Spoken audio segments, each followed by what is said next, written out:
Muy bien, continuamos entonces con el sistema reproductor masculino. Ahora sí vamos a entrar de lleno en la parte fisiológica de la espermatogénesis. Para lo cual vamos a compartir esta pantallita. ¿Qué se observa aquí? Al testículo, que está compuesto por esta serie de lobulillos, es decir, sectores funcionales que tienen su propia irrigación, su propia, funcionalmente son unidades histológicas, digamos, de tejidos que van a tener la capacidad de generar por meiosis de las espermatogonias los futuros espermatozoides en estos sectores, ¿sí? Bueno, y todo esto está, digamos, recubierto por lo que se llama la túnica o capa albugínea, que es una porción fibrosa blanquecina que está protegiendo básicamente a toda la estructura. Luego va a venir una pequeña dermis con su epidermis, con mucha elastina, con muchas matriz extracelular elástica, que va a constituir el escroto. Si se fijan, dentro del escroto está incluido una red, que es la red testicular o rete testis, que es esta. ¿Qué sucede? Que cada lobulillo está compuesto por 2 o 3 túbulos microscópicos, llamados túbulos seminíferos, que son los que forman justamente los espermatozoides. Así que el enrollamiento de estos 2 o 3 túbulos genera a este sector o lobulillo funcional separado por tabiques de conectivo que se unen a los conectivos de la capa protectora externa. Los espermatozoides, que en realidad van a salir como espermátidas, recién formando la primera etapa del espermatozoide inmaduro, van a ser llevados a la rete testis, de allí van a salir por estos conductillos y van a entrar al epidídimo, justamente al túbulo del epidídimo enrollado, para completar su formación.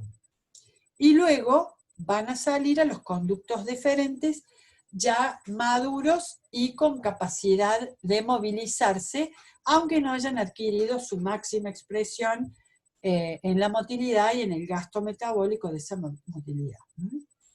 Bueno,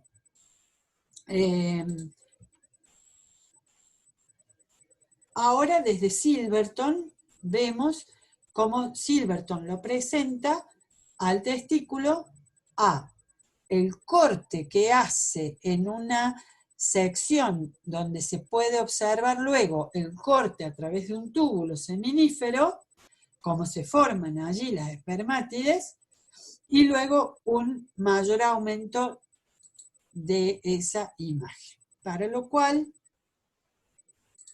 ahora voy a pasar a esta.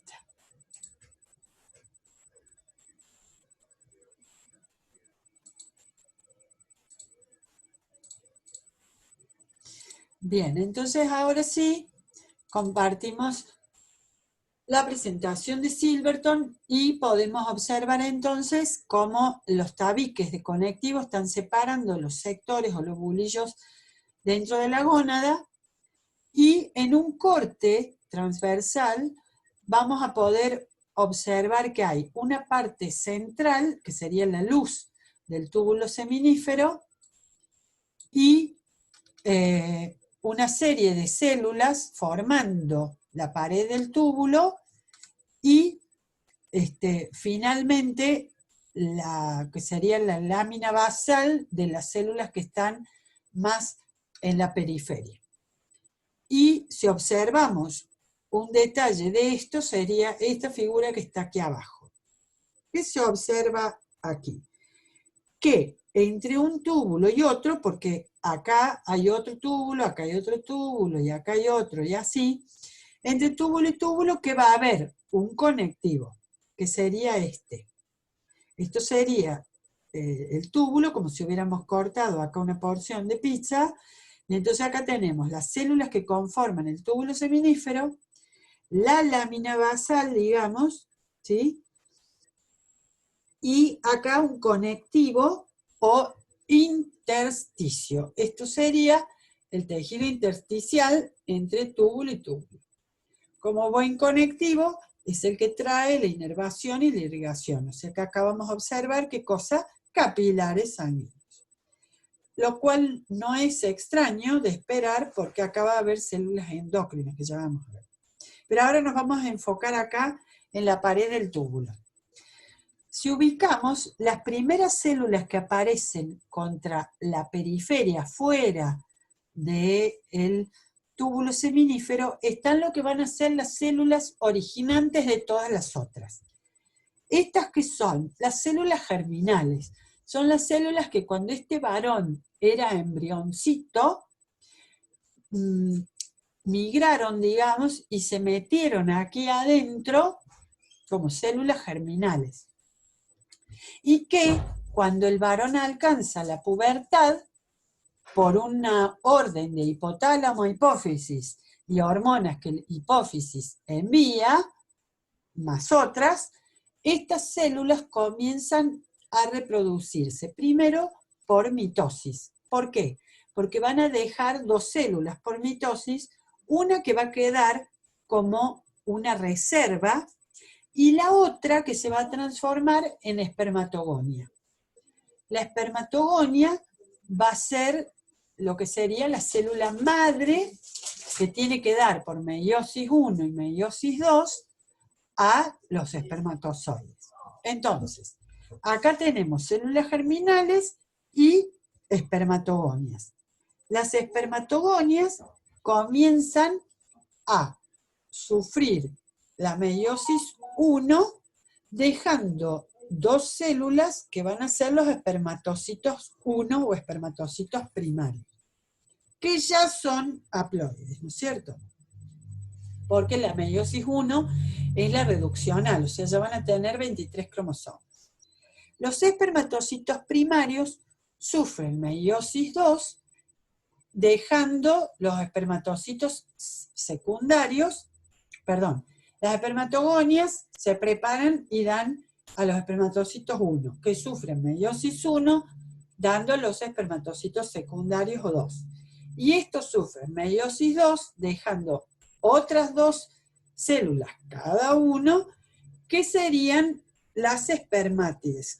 Entonces nos van a quedar por espermatogonia 4 espermátides, o sea, futuros espermatozoides, haploides, que tienen que transformarse, es decir, tienen que quitar citoplasma, que formar con el núcleo la cabeza, formar la pieza intermedia llena de mitocondrias y con poco citoplasma, digamos, con algunas reservas, gota de aceite, la fructosa y todo lo demás, y formar el largo flagelo. Entonces lo que se observa acá es justamente que las últimas células, fruto de la meiosis 2, forman estas espermátides que se tienen que transformar formando el flagelo y las tres partes principales de los espermatozoides, pero todavía le llamamos espermátides porque no están transformadas totalmente en espermatozoides. Cuando terminen el proceso, ya sí decimos espermatozoide inmaduro, pero espermatozoide al fin, con su flagelo y sus tres partes componentes. Entonces, decimos, ¿dónde ocurre la formación de las células sexuales masculinas? En el testículo, que es la gónada. ¿Y dónde? Específicamente dentro de los túbulos seminíferos. ¿Por qué proceso? Por la transformación de las espermatogonias a través de la meiosis que forma las espermátides. ¿Y qué les pasa a las espermátides para convertirse en espermatozoides? Bueno, decimos que es una transformación o un cambio importante que cambia la célula. Expresan otros genes que transforman el espermátide en espermatozoide. Bien, ¿qué más, además de la serie de células, o sea, espermatogonias y las series de espermatocitos 1, 2 y espermátides, qué más hay? Otra célula muy importante para el desarrollo justamente de los espermatozoides, que son las células de Sertoli. Estamos hablando todavía de adentro del túbulo seminífero. Hay unas células de tamaño considerable, que son estas que acá están en violáceo, que son las células de Sertoli. Su citoplasma es tan grande que está rodeando a un gran grupo de las células de la serie espermática. Su núcleo en general se lo ve como granuloso, a veces de una forma piramidal, o sea, en corte de tipo, sí, triángulo alargado.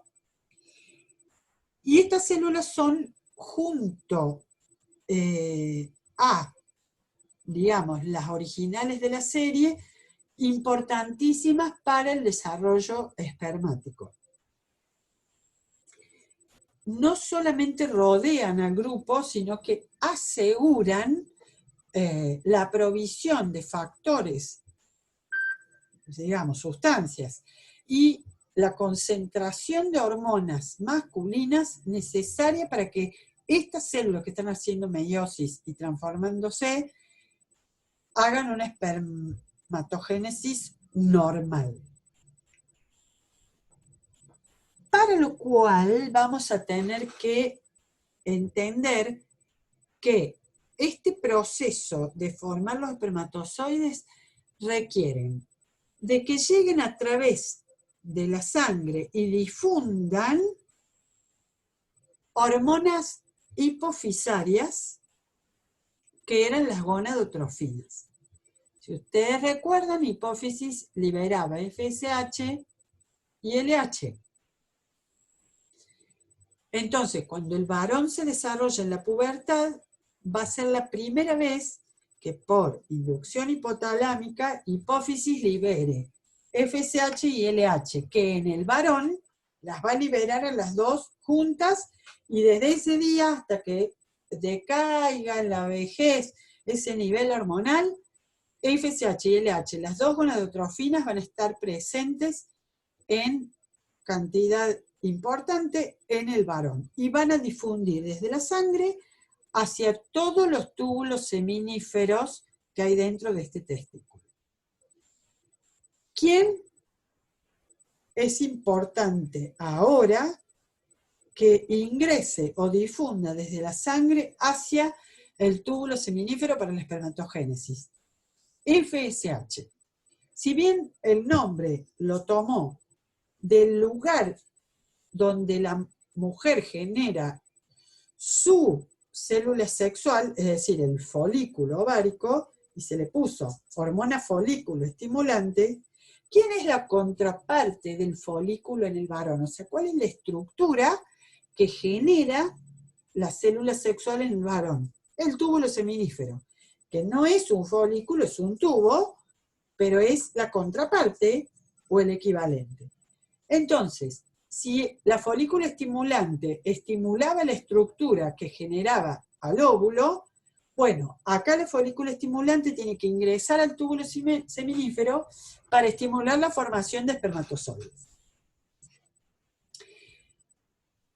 Ahora bien, resulta que además de la FSH, se sabe que se requiere de otra hormona y bien concentrada dentro del túbulo seminífero para la espermatogénesis normal.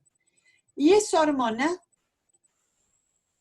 es hormona masculina, es decir, testosterona, dihidrotestosterona y su familia. Entonces, La espermatogénesis normal requiere de FSH hipofisario que llegó por sangre y testosterona, o sea, andrógenos o hormonas masculinas bien concentradas dentro.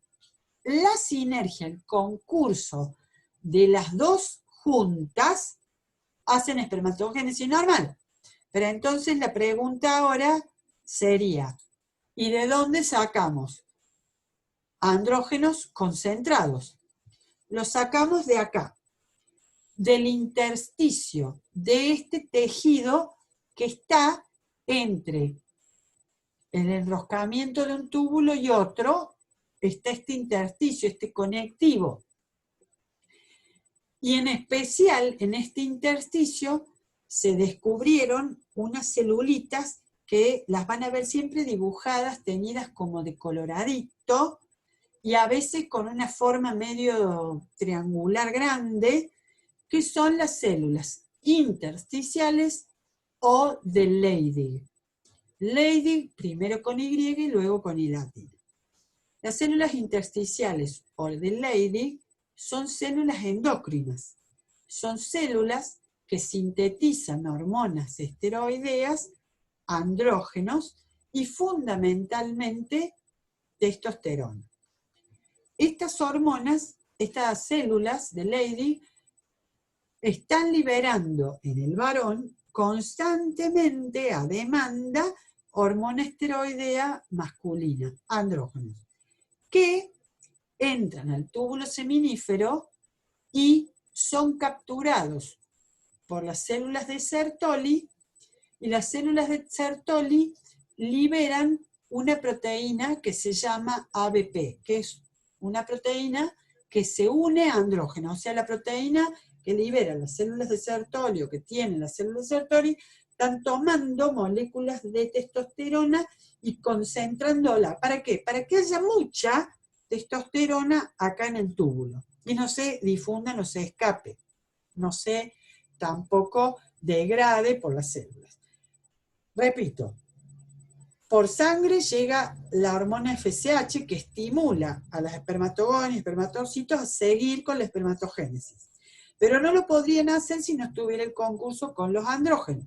Y los andrógenos vienen de afuera del túbulo, del intersticio, y es liberado por las células intersticiales o de Leydig. Ahora bien, ¿cómo saben las células de Leydig que tienen que liberar testosterona? Porque tienen receptores para recibir justamente la señal que viene de hipófisis, que es la hormona luteinizante. Entonces, la luteinizante en la mujer estimulaba al folículo que ya había ovulado, o sea, que ya había liberado el óvulo, a formar el cuerpo lúteo y generar la hormona que sostiene el embarazo, la progestágeno. Luteinizante acá no tiene cómo formar cuerpo lúteo ni progestágeno porque no sería, no sería útil. Entonces, lo que sí hace es estimular a las células intersticiales a liberar testosterona y sostener entonces la espermatogénesis. Pregunta: ¿el varón cuándo produce espermatozoides? Todo el tiempo desde que se desarrolló sexualmente en la pubertad.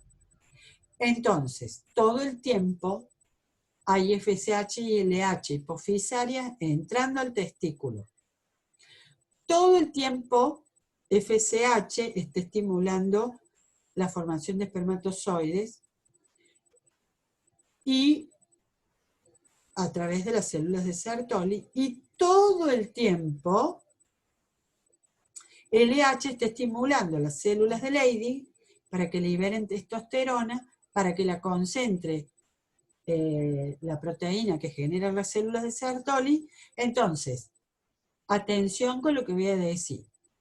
Si entonces hacemos una gráfica del nivel de FSH y LH, o sea, de gonadotrofinas hipofisarias en los varones luego de la pubertad, sería en la vertical concentración plasmática de FSH y LH y abajo en el tiempo, que podría ser en días, semanas, como quieran, y van a ser 2 rayitas, porque van a ser constantes las cantidades de ambas hormonas.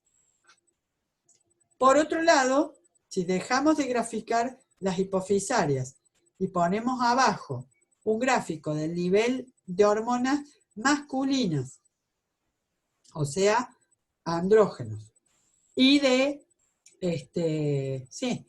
en sangre o en plasma del varón, en el tiempo, vamos a ver también otra rayita horizontal, porque siempre va a haber LH estimulando las de Leydig liberando testosterona. ¿Se entiende? Por eso decimos que con una mínima variación que pueda haber, pero que en el varón los niveles de las hormonas gonadotrofinas son constantes y de los andrógenos, en especial la dihidrotestosterona, testosterona y epiandrosterona y toda la familia van a ser una constante.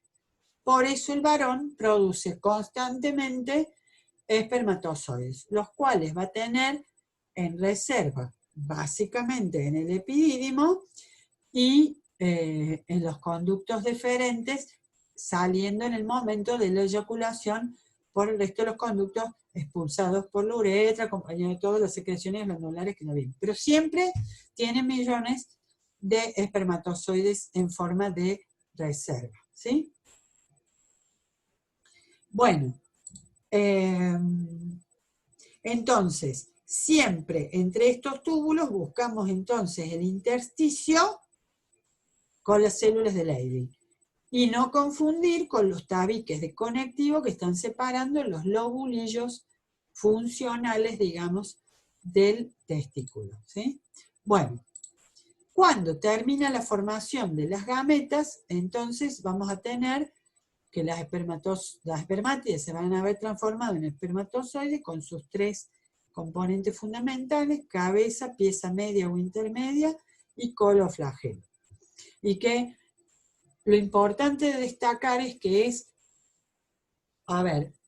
un dispositivo de traslación de material genético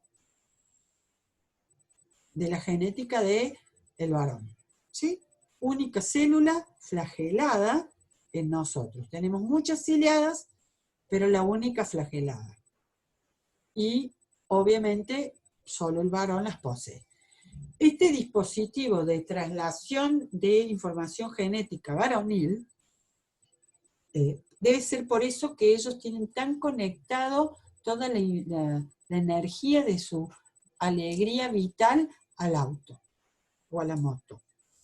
Porque todo lo que uno ve está relacionado con trasladarse a gran velocidad en lo posible. Bueno, entonces, ¿qué ha hecho esta célula para maximizar esta probabilidad de llegar viva donde debe llegar, trasladando a la máxima velocidad estos 23 cromosomas que tienen acá en este núcleo que conforman la cabeza? En primer lugar, quitar toda cantidad de agua, organelos y citoplasma superfluo para quitarse masa, peso. Por lo tanto, se queda con la mínima cantidad de citoplasma, sobre todo en la pieza media, y alguito rodeando al núcleo. Todo está rodeado de membrana, además. Y enfrente del núcleo haploide, con los 23 cromosomas, uno va a ver un orgánulo con membrana plegado por encima, como si fuera un capuchón encima del núcleo, que podría bien estar en forma acá de un orgánulo redondo, pero eso sería poco hidrodinámico. Entonces toma la forma de capuchón sobre el núcleo, que es el acrosoma. Acron, acuérdense, extremo, cabeza o extremidades, y soma de cuerpo. Este cuerpo que está en la extremidad es un gran lisosoma, en realidad, porque tiene enzimas hidrolasas, hidrolíticas, cuyo objetivo, ¿cuál es? Cuando esta membrana del espermatozoide llegue a las cubiertas del óvulo, puede volcar esas enzimas acrosomales y digerir las cubiertas del óvulo para que así su membrana restante tome contacto con la membrana del óvulo y así tirar adentro del citoplasma del óvulo el núcleo. Lo demás no interesa más biológicamente hablando, porque lo que interesa era que los 23 cromosomas del núcleo del varonil, digamos, del espermatozoide, ingresen al citoplasma del óvulo. El espermatozoide no aporta citoplasma, no aporta orgánulos, el acrosoma sirvió para abrirse camino y la pieza media del flagelo para moverse y llegar a destino.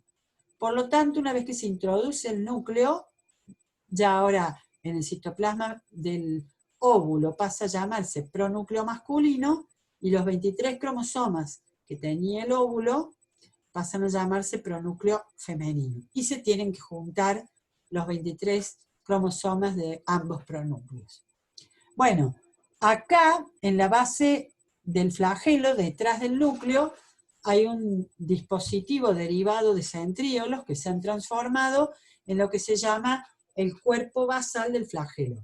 En realidad, el cuerpo basal del flagelo es un motor rotatorio. Gasta energía y rota. Gasta ATP sacado de la fructosa y rota. Y con eso, bueno, ahora se sabe que en realidad rota al núcleo, a la pieza intermedia y como consecuencia se mueve el flagelo.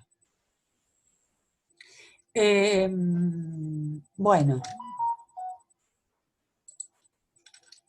Entonces, acá tienen los reguladores o, sí, estimulantes de la espermatogénesis en los testículos, dentro de los túbulos seminíferos, importante la función de las células de Sertoli, concentrando andrógeno y proveyendo de factores estimulantes para que las espermatogonias continúen el proceso de meiosis 1 y 2. Y en el tejido intersticial, las células intersticiales o de Leydig, generando justamente los andrógenos, y los capilares que permiten la difusión de hormonas, nutrientes, sustancias y demás.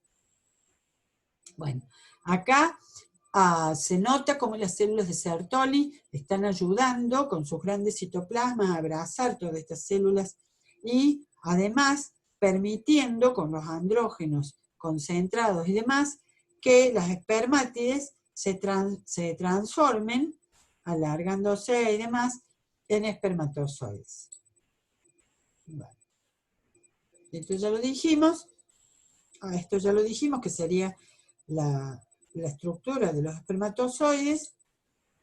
En esta visión a mayor aumento se puede observar que en la pieza media básicamente están colocadas en espiral una serie de mitocondrias para proveer energía al motor, digamos, que sería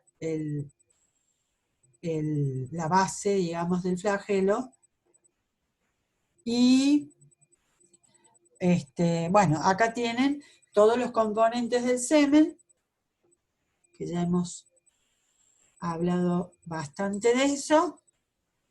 Y ahora sí, repasando entonces, tenemos: ¿quién desata el fenómeno, digamos, de la formación de semen? Hipotálamo, que por el sistema nervioso, a través de estímulos internos y externos. ¿Por qué digo internos? Bueno, internos y externos lo voy a decir como corto e incompleto, pero para que ustedes me entiendan. Por un lado hay otros juegos hormonales que le están diciendo a los tejidos del cuerpo que hay una especie de inicio de alargamiento de los huesos largos, cambio metabólico, etc.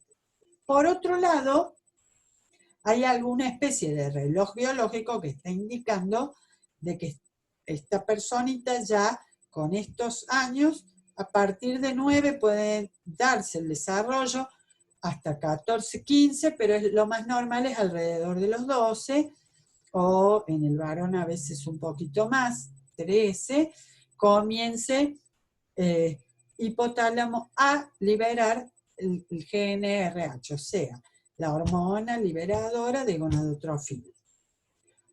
Estos estímulos internos también van a incluir, o pueden incluir, imágenes vistas o creadas de nuevo, la imaginación, y los estímulos externos, que pueden ser visuales, auditivos, táctiles, olfativos, etcétera, etcétera, que hacen que se despierte el sistema del eje hipotálamo, hipofisario gonadal.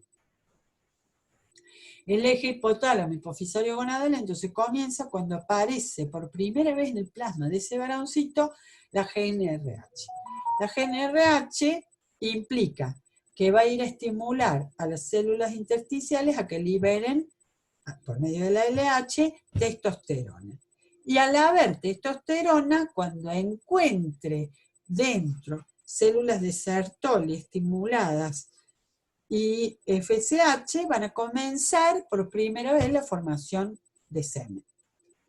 La GnRH, a través, por hipófisis anterior, va a liberar FSH. Y la FSH va a estimular a las células de Sertoli a que ayude a madurar a los espermatocitos desde espermatogonia, ¿no es cierto? O sea, meiosis. Y por otro lado, no se olviden que también las células de Sertoli concentran los andrógenos. Y estas dos hormonas, FSH y LH, atención, son hipofisarias de adenohipófisis, por lo tanto son proteicas. Digo, son de naturaleza peptídica. En cambio, la testosterona es un andrógeno, por lo tanto, al ser andrógeno, es de la familia, o sea, son hormonas sexuales, son de la familia esteroide. Entonces, testosterona, esteroide, y o sea, el testículo, igual que el ovario, está produciendo hormonas sexuales, que son esteroideas. No confundir con las que vienen de hipófisis, ¿no? Bien, finalmente nos falta una sola hormona que es hidrosoluble y es la inhibina. La inhibina es liberada por el testículo cuando hay exceso de estimulación, o sea, cuando hay exceso de FSH, exceso de testosterona, la inhibina sale del testículo y por retroalimentación busca o llega por sangre e inhibe por circuito corto a la hipófisis, para que pare o baje FSH y LH, y por circuito largo inhibe al hipotálamo para que baje GnRH. Bucle corto y bucle largo. Entonces, la inhibina es testicular, hidrosoluble, o sea, raro, digamos que una gónada libera una hormona hidrosoluble, pero es así, y lo que hace es bajar a la FSH y a la testosterona. Para que entendamos bien esto, tenemos este grafiquito. El grafiquito de Silverton, pero si no lo entienden de acá, pueden buscar otros, o de otro libro, o de internet, y les va a decir más o menos lo mismo. Tenemos el nivel arriba, el primer nivel, que era hipotálamo, la glándula central o neuroendocrina, la primera de endocrino puro, que sería hipófisis. Hipófisis, de la adenohipófisis libera FSH y LH. Guarda, no se me confundan, este LH lo han dibujado, para mi gusto, demasiado sobre neurohipófisis, pero tiene que ser, las dos salen de adenohipófisis, ¿no? Bueno, entonces, hipotálamo GnRH, por el sistema porta hipofisario, llega muy rápido a adenohipófisis, tiene las células que secretan y sintetizan y liberan FSH y otras que liberan LH, que salen a circulación. FSH, por circulación, por los capilares del intersticio que hay entre los túbulos seminíferos, difunde y llega al túbulo seminífero. Es capturada inicialmente, ¿por quién? Por las células de Sertoli. Las células de Sertoli que están acá en lila, hace que FSH, por otros productos que esta célula estimula o produce para estimular, hace que se empujen, digamos, la meiosis 1 y 2, favoreciendo la espermatogénesis. Y, por otro lado, eso no ocurriría si no hubiera el concurso de los andrógenos. ¿Cómo hacemos para producir testosterona o los andrógenos? Bueno, la LH hipofisaria llegaba al intersticio acá afuera de los túbulos donde están las células de Leydig, y estas células de Leydig, ante la estimulación de LH, liberan testosterona, que acá está simbolizada con la T.